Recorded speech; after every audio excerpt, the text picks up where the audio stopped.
میرے حضور کی تو کوئی بہن نہیں تھی، لیکن جب حضرت حلیمہ سعدیہ کے ہاں حضور گئے تو وہاں حضور کی ایک رضائی بہن کا تذکرہ ملتا ہے جو حضور کو لوریاں دیتی، نام شیمہ تھا۔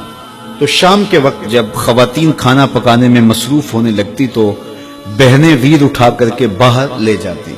ہر بہن کا خیال یہ ہوتا کہ میرے ویر سے سونا زمانے میں کوئی نہیں۔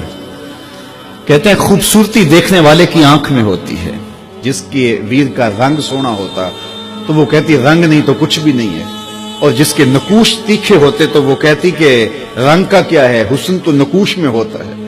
جس کی آنکھیں خوبصورت ہوتی وہ کہتی میرے ویر کی جھیل جیسی آنکھیں تو دیکھو۔ اب یہی بنو سعد کے محلے میں ہوتا، بچیاں اپنے ویر اٹھا کے لے آتی ہے، کہتی میرے ویر برگا کوئی نہیں، دوسری کہتی میرے ویر جیسا نہیں۔ اتنے میں حضرت شیمہ اپنا ویر محمد اٹھا کے لے آتی اور دور سے کہتے نہیں میرا ویر بھی آ گیا، تو سب کے سر جھک جاتے، کہتے نہیں نہیں نہیں شیمہ تیرے ویر کا مقابلہ تو نہیں نا، ہم تو آپس میں بات کر رہی ہوں۔ اور پھر جب کسی بہن کے ویر کو متفقہ طور پہ ساری کہہ دیں کہ تیرا ویر ہی سونا ہے تو پھر اس کا فخر دیدنی ہو نا، پھر ان کا ذوق آسمان کو چھونے لگتا۔ ابن حشام سیرت کی سب سے پہلی کتاب، اس میں یہ واقعہ لکھا ہے کہ پھر حضرت شیمہ حضور کو اپنی آغوش میں لے کے سمیٹتی اور پھر چومتی اور پھر وہ لوری دیتی، اور وہ لوری کے لفظ بھی لکھے ہیں، ربنا اب کے لنا محمد حتی اراہ یافعا و امردا، اللہ میرے ویر محمد کو سلامت رکھنا۔ آج یہ پالنے میں بچوں کا سردار ہے، کل وہ لمحے آئے جوانوں کا بھی سردار ہو۔ اور پھر جھوم جاتی اور کیا خوشی ان کی دیدنی ہوتی۔ اور پھر وہ منظر بھی آیا کہ حضور علیہ السلام مکے چلے گئے اور یہ جوان ہوئی اور پھر ان کی شادی کسی قبیلے میں ہو گئی۔ آقا کریم نے اعلان نبوت کیا، 13 سال کا وقت کٹا اور پھر حضور مدینہ شریف چلے گئے۔ جب غزوات کا سلسلہ شروع ہوا تو جس قبیلے میں شیمہ کا نکاح ہوا تھا اس قبیلے میں مسلمانوں کے ساتھ ٹکراؤ ہوا تو اللہ نے مسلمانوں کو فتح عطا کر دی۔ تو اس قبیلے کے لوگ قیدی ہو کے حضور علیہ السلام کے غلاموں کے ہاتھوں گرفتار ہیں۔ تو یہ اپنے قیدیوں کو چھڑانے کے لیے قبیلے کے سردار ایک ایک گھر سے فدیے کے لیے رقم جمع کر رہے ہیں۔ چلتے چلتے شیمہ کے گھر بھی پہنچے جو کہ ایک عمر کا حصہ گزار چکی تھی، اور جا کے کہا کہ اتنا حصہ آپ کا بھی آتا ہے۔ کہا کس لیے؟ کہا وہ جو لڑائی ہوئی ہے اتنے ہمارے بندے گرفتار ہو گئے تو ان کو چھڑانا ہے۔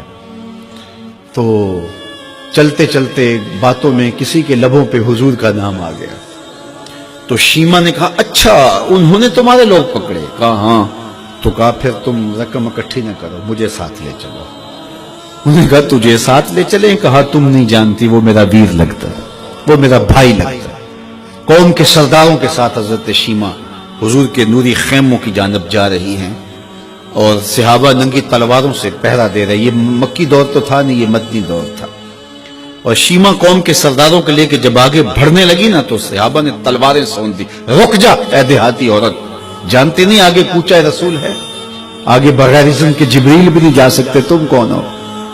تو شیمہ نے جو لفظ کہے وہ لفظ نہیں ہے۔ اس نے کہا خلو سبیلی وَعَلَمُوا أَنَا أُخْتُ نَبِيِّكُمْ، میری راہیں چھوڑ دو، تم جانتے نہیں میں تمہارے نبی کی باجی لگتی ہوں۔ تلواریں جھک گئی، آنکھوں پر پلکوں کی چلمنے آ گئی، راستہ چھوڑ دیا۔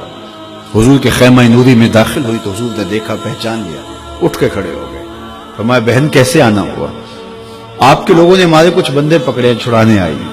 تو فرمایا بہن تو نے زحمت گوارا کیوں کی؟ تو پیغام بھیج دیتی میں یوں ہی چھوڑ دیتا، لیکن تم آ گئی ہو، اچھا ہوا ملاقات ہوئی۔ پھر حضور نے قیدیوں کو چھوڑنے کا اعلان کیا اور کچھ گھوڑے اور چند جوڑے حضرت شیمہ کو حضور نے تحفے کے طور پہ دیے۔